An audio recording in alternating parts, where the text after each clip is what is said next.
1:16 de este martes 17 de marzo. A la incertidumbre a nivel sanitario de esta crisis del coronavirus se une también una incertidumbre a nivel económico. Empresas, trabajadores, autónomos viven con expectación y con cierto grado de nerviosismo y miedo.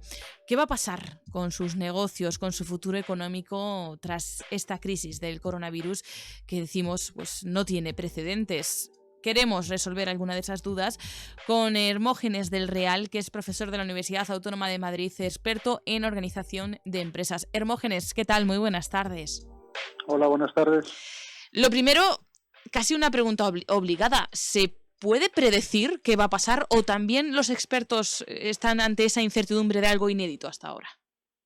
Yo creo que para todos es inédito, y si no sería uno muy mayor, ¿no? Para poder decir algo que sepa lo que puede pasar. Hay muchas alternativas, lo que parece que a corto plazo no se sabe lo que va a pasar. Yo sí veo que tenemos una tendencia a que vamos a que el Estado intervenga todo para que podamos salir adelante. Eso es lo que parece que estamos hoy en concreto a la espera de las medidas que pueda anunciar el gobierno, medidas económicas de apoyo a ese impacto. Enseguida le preguntaré por qué medidas cree que serían las más necesarias, pero vamos a definir primero. Me decía, el impacto dependerá también del sector del que estemos hablando, ¿no? Sí, depende mucho del sector.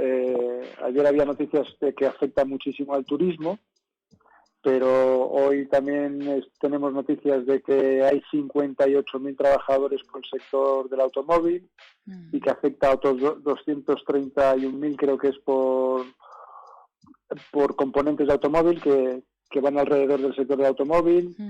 Afecta a un montón de sectores.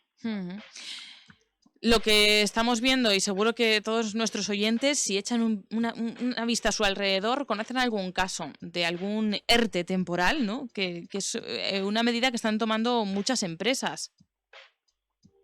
Bueno, el problema de los ERTEs es que se está despidiendo a mucha gente porque no hay actividad económica, pero no es lo mismo que sea por causas objetivas que sea porque el Estado lo ha dicho que es una situación que ellos han propuesto, es decir, por causas de fuerza mayor. Entonces, no es lo mismo despedir a empleados por causas de fuerza mayor, como puede ser que tienes que cerrar el comercio, o porque tienes infectados y no puedes hacer tu actividad, o porque tienes falta de suministros, a ser otro tipo de actividad que son de causas objetivas, porque no se puede hacer, no se puede realizar la actividad, pero las condiciones no son las mismas que por fuerza mayor. No es lo mismo. De todas maneras, ahora mismo en Italia acaban de anunciar que se prohíben los despidos. Sí, eso le iba a comentar. Habíamos escuchado a compañeros de informativos, entre otras medidas, esa prohibición de despedir, creo que desde el pasado 23 de febrero, a los trabajadores. No sé si eso sería aplicable. ¿Le parece una buena medida para un caso también como el español? Sí, es que eso es lo que le estaba diciendo al principio, y es que el tema es que el Estado irá tomando medidas cada vez mayores y para que esto se contenga de alguna manera. Claro, pero estas noticias pueden también despertar, digamos, el fenómeno contrario, ¿no? Si en España nos estamos mirando en el espejo de Italia, muchas empresas que estén ahí en incertidumbre, sí, realiza un ERTE temporal, no, etcétera, etcétera. Ahora sí ven que en ese caso en Italia se van a prohibir los despidos, puede que agilicen el proceso también, ¿no?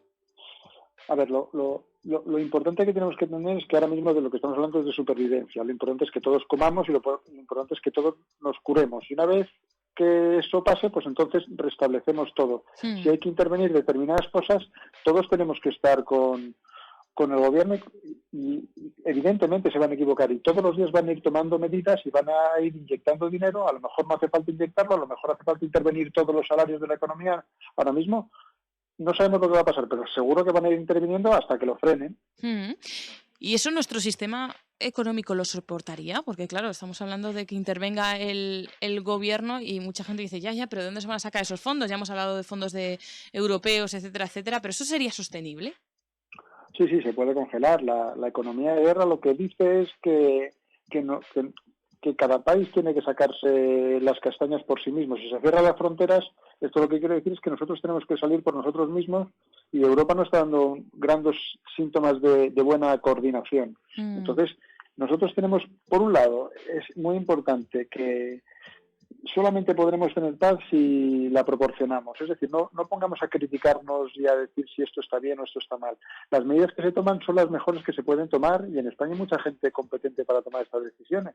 Entonces, tenemos que ser valientes, quedarnos en casa si no somos necesarios, porque hay sectores que son necesarios y que nos tienen que curar, como transportar comida y demás, pero hay otra serie de cosas que son importantes que sepamos relativizar y que nos quedemos en casa. Ser valiente es quedarse en casa. Ser valiente es quedarse en casa y, bueno, muchas veces quedarse en casa supone teletrabajo, y me gustaba también una perspectiva que hablaba con el profesor Hermógenes del Real antes de esta entrevista, que me decía, el teletrabajo reduce el coste, pero tal vez no estamos todavía preparados para el teletrabajo emocionalmente, ¿no? Que eso también muchas veces cuando hablamos de empleo se nos olvida también ese otro aspecto. Es que vamos a sacar muchos aprendizajes y conclusiones de estos días.